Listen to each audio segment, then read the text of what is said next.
Oi, esse aqui vai ser um tutorial de Love 2D, que é uma framework para criar jogos que usa a linguagem de programação Lua, que é a linguagem brasileira, uma linguagem brasileira, né? Eu estou fazendo esse tutorial principalmente porque não tem muitos tutoriais disso em português, então eu vou fazer as, as aulas de acordo com o que eu souber, né? A primeira coisa que você precisa fazer é instalar o Love 2D em seu computador. Ele tem para Windows, Mac, Linux, tem até um repositório para o Ubuntu, se não me engano, se você usar o apt-get install love, ele vai instalar uma versão desatualizada, então tem que usar esse repositório que tem lá no site, é só ver. Depois disso, se você quiser, instale esse programa aqui, que se chama Atom.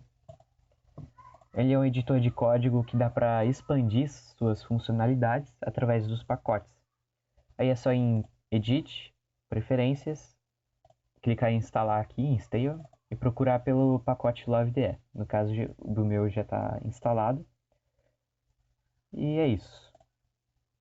Depois você tem que criar um arquivo main.lua. Esse main.lua ele é o arquivo que o Love2D vai procurar primeiro. Na verdade, é o único arquivo que o Love2D vai procurar mesmo. Os outros arquivos que você quiser carregar, você faz isso pelos códigos mesmo. Esse main.lua ele é obrigatório por causa disso, porque é a partir daqui que você indica para onde o Love2D tem que caminhar, entendeu? Tanto que você pode simplesmente fazer o jogo inteiro pelo main.lua, que é em caso de jogos bem simples é o que a gente vai fazer, né? Bom, e como em qualquer framework de jogos, o Love2D ele tem três funções básicas, que é o carregar, atualizar e o desenhar. O carregar ele acontece apenas uma vez durante o jogo. No caso do Love 2 ele acontece no jogo inteiro apenas uma vez, essa função. E ele serve para você indicar toda a base que vai sustentar o jogo. No caso de um jogo de Pong, a gente cria as variáveis que serão os valores que serão modificados no tempo de jogo, né, como a posição, por exemplo. E esses valores serão utilizados na hora do desenho. O atualizar ele acontece depois do carregar e para cada quadro do jogo ele vai ser executado, ou seja, ele está sendo executado o tempo inteiro. E se, por exemplo, o jogo estiver rodando a 60 quadros por segundo, o atualizar também vai estar funcionando a 60 vezes, porque a cada quadro o atualizar é executado. Da mesma forma, o desenhar, que ocorre depois do atualizar. Ele é executado uma vez por quadro também. Então, se o jogo estiver muito pesado, esse desenhar vai demorar mais, né? E vai ser executado menos vezes por segundo. E ele serve justamente para colocar coisas na tela. Você usa as informações que você carregou e atualizou, como a posição, né, de um inimigo, e esse desenhar é para desenhar o inimigo. Então, é para isso que ele serve. E aí fica o tempo inteiro nesse ciclo entre atualizar e desenhar. Existem outras funções também, mas por enquanto vamos só focar apenas nesses três.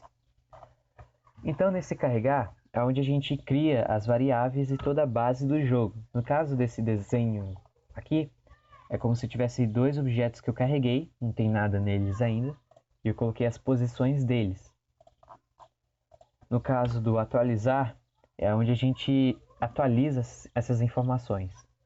Então, por exemplo, a gente pode fazer a movimentação de dois objetos pelo atualizar, simplesmente mudando a posição deles, o valor de posição deles, né?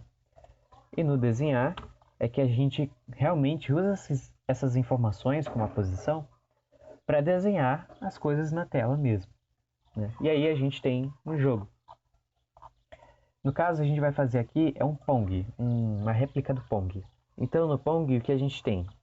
A gente tem as bolinhas, as barras e a gente controla as barras e a bolinha se movimenta sozinho, sempre na diagonal, né? Vamos lá. Então, primeiro a gente vai fazer a parte de carregar, onde a gente vai colocar essas informações para funcionar. O carregar no Love 2D é o love.load.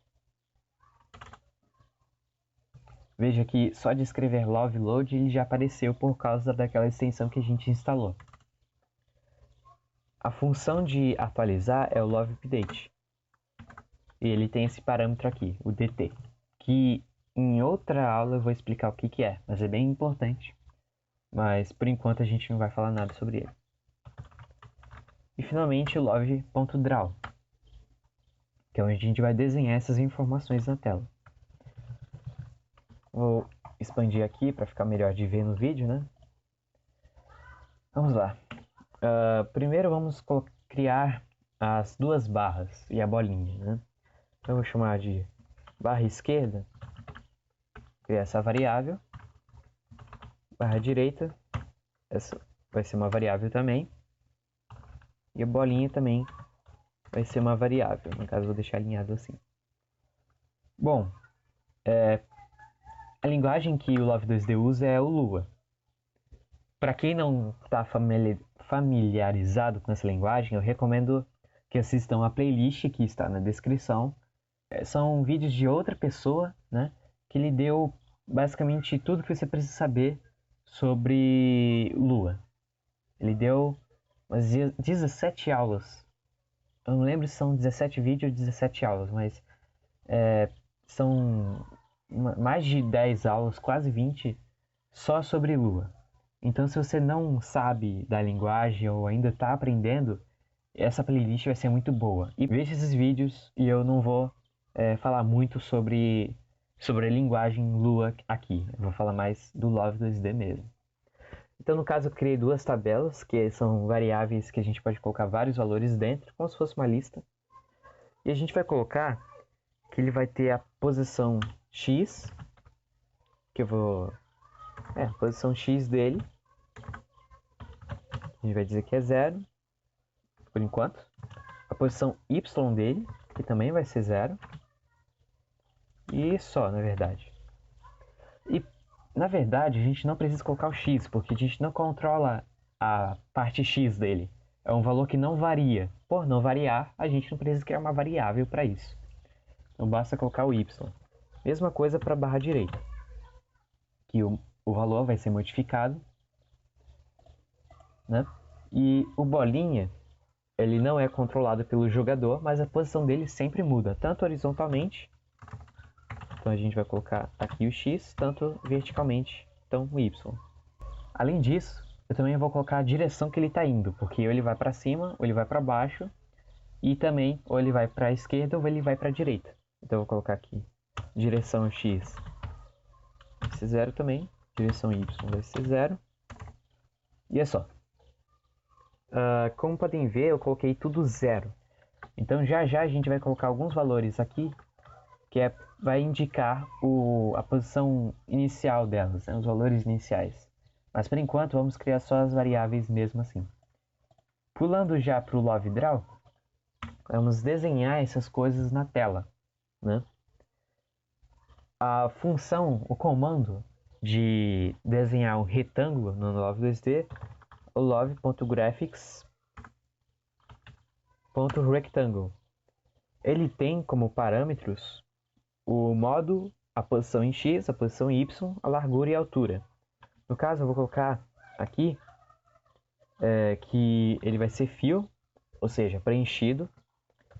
A posição dele vai ser na esquerda. A gente está pensando em programar justamente desenhar, quer dizer, a barra esquerda, né? Então vamos colocar aqui a posição esquerda dele vai ser 20, a partir da posição 20. E a posição vertical dele vai ser justamente o valor da variável esc.y. A largura dele, vamos colocar que vai ser 20 de largura e vai ser 100 de altura. Clicando no playzinho aqui, a gente vê que essa barra está sendo desenhada, que é essa barra branca aqui. Se a gente não executar ela, colocando esse comentário, que o programa ele vai ignorar essa linha com esse comentário, não vai ter nada desenhado. Então essa barra branca foi justamente o desenho do retângulo que foi desenhado aqui. Né? Agora a gente vai criar a barra da direita. A barra da direita ele vai ser desenhada onde, né? Vamos lá. Barra direita. A gente vai desenhar um retângulo. Então a gente vai mandar aqui o retângulo. Vai ser do modo preenchido também. Só que a gente vai colocar ele na posição da direita, ou seja, no limite da tela. Vamos colocar aqui 500, que eu acho que fica legal. Barra de ponto Y para a posição vertical. 20 de largura, 100 de altura. E não, ficou muito perto ainda. Vamos colocar mais um pouquinho. Aí já ficou um pouco melhor. Se não me engano, a largura da janela, ele é 800 de largura. Se é 800, ele tem 20 de largura. Quero deixar um espacinho ainda. Acho que 760 vai ficar igual. Exatamente. Beleza. Agora, a gente vai desenhar um círculo. Que é justamente a bolinha, né? No caso, o comando é o love.graphics.circle. A gente vai fazer ele no modo line, que é só a linha, sem preenchimento. A posição em X, né? A posição horizontal dela vai ser a bolinha.x. Bolinha.y, né? Para a posição vertical dela. Aqui o raio, que corresponde... Bom, o raio é a distância entre o centro até a extremidade da bolinha, né? Que vai definir o tamanho dela. A gente vai deixar 5. Os segmentos você deixa 16. Depois eu explico o que é isso aqui. E aí, como podem ver, ele está aqui no canto. Eu vou aumentar um pouquinho aqui, para no vídeo ficar fácil de ver. Tá aqui, ó, tá vendo? Por que ele está nesse canto aqui? Porque a bolinha ele está na posição 0 em X e na posição 0 em Y. O 0, 0 no jogo do Love 2D é justamente nesse canto superior esquerdo. E no caso da bolinha, o ponto central desse objeto, que é a bolinha, é justamente no centro da bolinha. Uma coisa interessante de se notar, as barras estão com Y em 0, certo? E eles estão aqui, ó, nesse canto. Se eu deixar, colocar só um pouquinho de altura, vocês vão ver que eles vão estar aqui, entendeu? Porque a renderização do retângulo, ele é a partir justamente do ponto superior esquerdo da renderização do retângulo, que é aqui. Beleza, eu abri aqui a wiki, né? E como podem ver, tem essa explicação bem ilustrada. No caso, o porquinho, que é a imagem, né?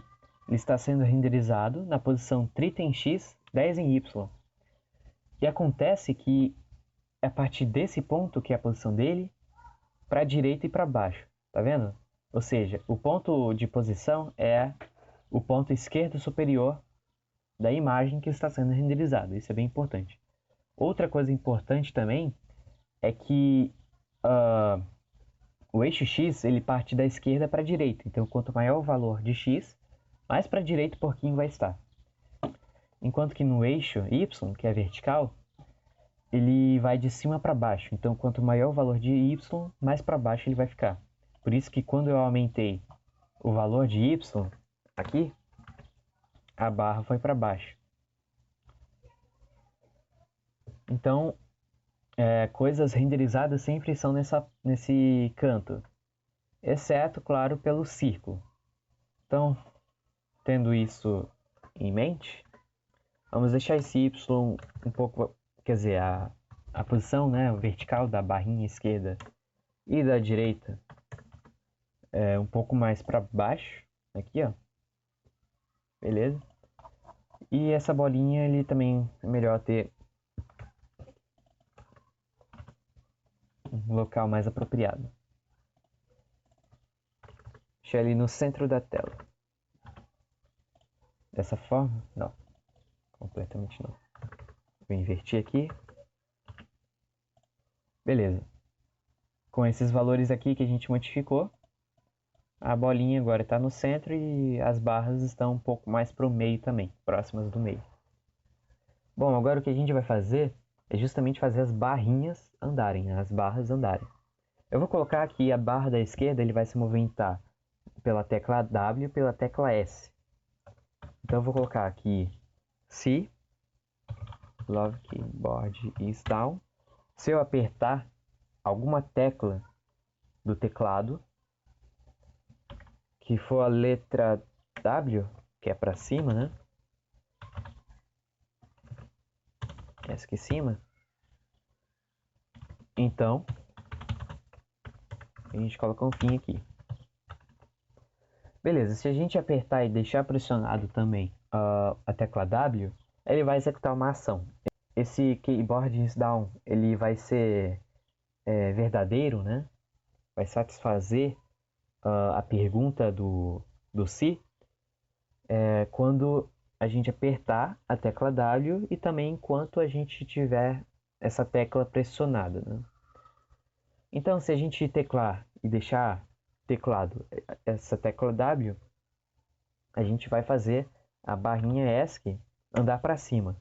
Como é que ela vai andar para cima? Simplesmente diminuindo o seu valor em Y, porque quanto menor for o valor em Y, menor, quer dizer, mais para cima vai ser a posição dessa barra, né? Vamos deixar 2. Agora, se não apertarmos a tecla W e se apertarmos a tecla S, né, que é para baixo, então a barrinha esquerda ele vai para baixo, que é só aumentando o seu valor de posição em Y. Opa, 2. Opa, desculpa, peraí. Eu coloquei mouse aqui sem querer. Keyboard. Beleza? Agora, ó, se eu apertar W, ele vai para cima. Se apertar para baixo, que é o S, ele vai ir para baixo. Isso só aqui, diminuindo o valor em Y e aumentando o valor em Y. A gente vai deixar só um pouquinho mais rápido, vou deixar 5 de velocidade. E a gente vai fazer exatamente a mesma coisa para a barrinha da direita. Eu vou copiar e colar aqui. Vou colocar aqui up de cima e down, que equivalem às setinhas. E ao invés da barra esquerda, vai ser a barra direita. Para selecionar várias coisas ao mesmo tempo, é só segurar Ctrl. Entendeu? Aí se a gente colocar aqui, ó, consigo controlar os dois através dessas teclas de cima a baixo, o W e o S. Agora que as barrinhas já se executam, agora que a gente vai fazer essa bolinha ficar andando da esquerda para a direita, de cima para baixo. Primeiro eu vou diminuir um pouco essa bolinha que está muito grande. Aí ficou melhor. E agora a gente vai colocar aqui a posição da bolinha em X vai ser igual à posição da bolinha que ela já está, mais uma velocidade que eu vou colocar 3 vezes a direção que ela está indo. Essa direção ela vai ser menos 1 de início. Bom, qual é o sentido disso, né? Primeiro vamos ver ela em ação. Está indo para a esquerda. Por quê?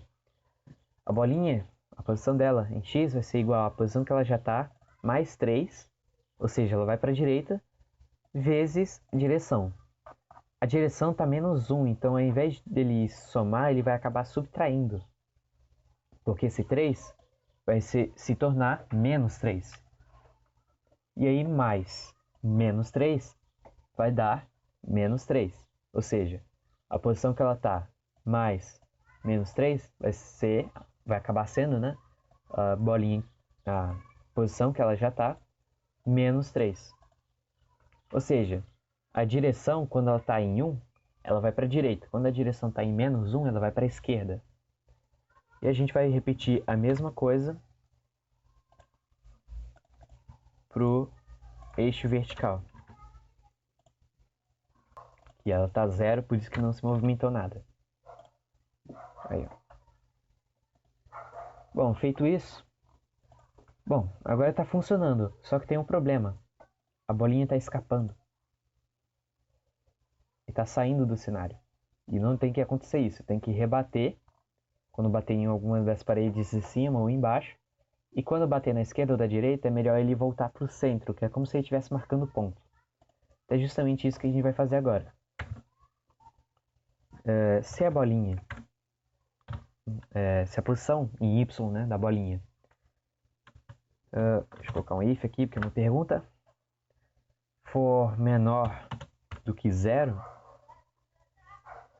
então ele vai inverter a sua direção em Y.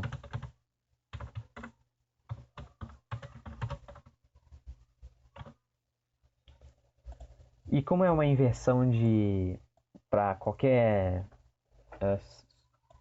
em qualquer caso, né? Porque se ele estiver em positivo, ou seja, indo para baixo, vezes menos 1, o dy vai se tornar negativo, ele vai para cima, né?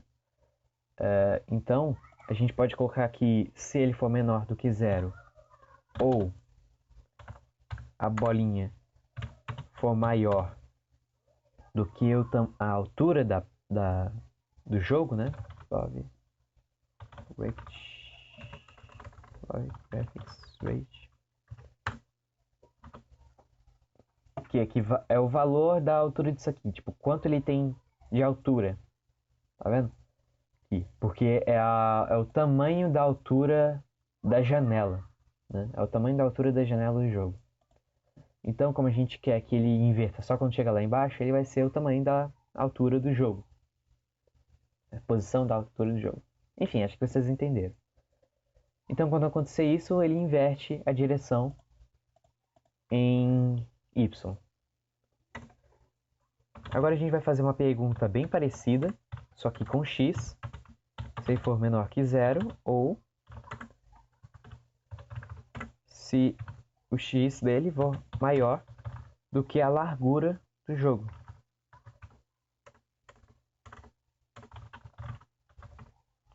Aqui. Então, bolinha.x vai ser igual a 400, porque eu quero que ele volte para o centro.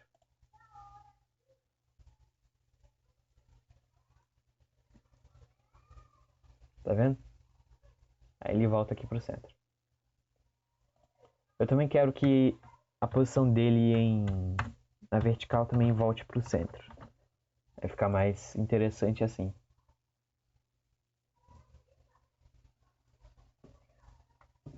Beleza. Agora que a gente já tem esses resets, a gente tem que verificar quando a bolinha bate na barrinha, né? Então vamos pensar por enquanto. Vamos lá. Veja que a bolinha ela vai para a esquerda ou vai para a direita, né?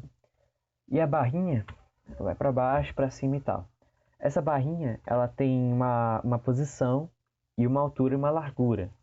O que a gente vai fazer é bem simples. Se a bolinha ela estiver numa posição menor do que a posição que ela pode acabar encostando, ou seja, se a bolinha ela estiver basicamente em algum ponto aqui, significa que a partir daqui ela pode colidir. Outra coisa que a gente tem que comparar é se a posição dela está maior do que a posição de origem, né, da barrinha, que é esse canto superior esquerdo, e menor do que essa posição aqui, que equivale à posição em que a barrinha está, mais a altura dela. Ou seja, a barrinha tem que estar numa posição menor do que essa aqui, ou seja, toda essa área aqui vale. E ele tem que também estar entre essa posição e entre essa posição aqui, formando um colisor mais ou menos desse formato, né? Então é justamente isso que a gente vai fazer. Se a bolinha.x for menor do que 40, por que 40? Porque a barrinha ela é renderizada na posição 20 e ela tem 20 de largura. Então, Deixa eu comentar aqui para não dar erro. 20 aqui, mais 20 da largura, essa posição aqui que a gente quer. Só que também a gente tem que adicionar o tamanho do raio, porque o raio é justamente a largura entre o centro da bolinha até a sua extremidade. E a bolinha ela não vai colidir quando o seu centro colidir com a bolinha, ela vai colidir quando a extremidade bater com a bolinha. Então, se a bolinha for menor do que 40. Deixa eu ver, peraí. O raio, né, é 10, então for menor que 45. E a bolinha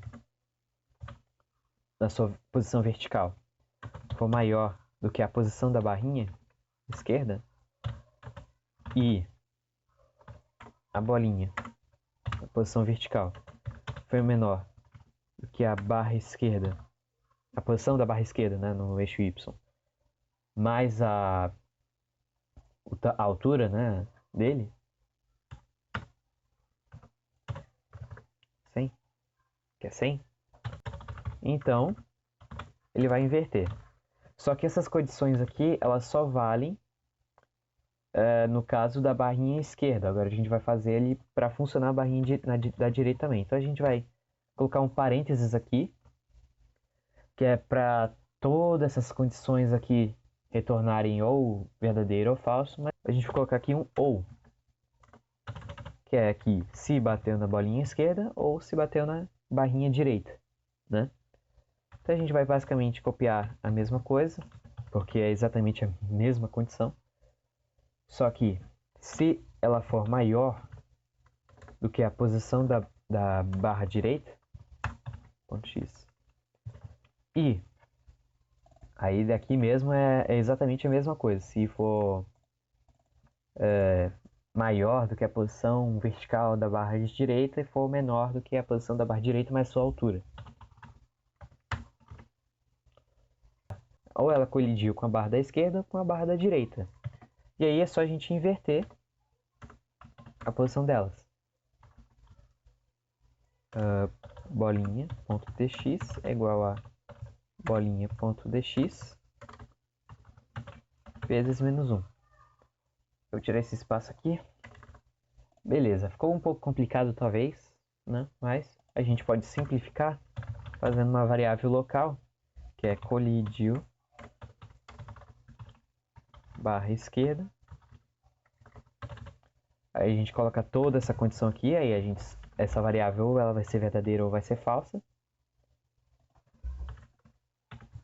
Eu vou fazer a mesma coisa para barrinha da direita. Colidiu barra direita.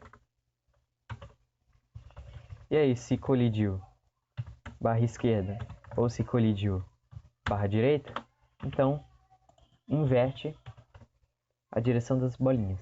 Vê que isso aqui fica bem mais... Peraí, deixa eu tirar isso daí. Fica bem mais fácil de ler, né? Fica bem mais organizado. Então é realmente bom que você faça a sua programação separando dessa forma aqui. Fica mais legível. Então a gente tem aqui, né? Agora vamos ver se funcionou. Já deu problema na linha 33. Tá, uma coisa que eu percebi que eu fiz errado aqui é justamente isso aqui, ó.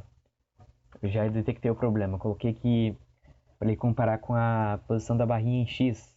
Só que não existe essa variável. Não existe barra direita ponto X. Só ponto Y. Então aqui, é o seguinte, é o lugar onde eu estou renderizando ele, que é 760. E como o ponto dessa posição já é na esquerda, né, dessa barra, do ponto superior à esquerda, então não precisa somar com a largura dele, porque já está na posição certinha. Aí a gente vai ver, ó, tá funcionando já. E aí a gente tem o nosso clone de Pong funcionando. Como pode ver, a bolinha ela colide nas paredes só no centro, por causa daquela questão que falei lá. Mas não tem muito problema não. E assim prossegue o jogo. E aí tá feito o primeiro joguinho desse tutorial. E é basicamente isso aqui mesmo. Valeu.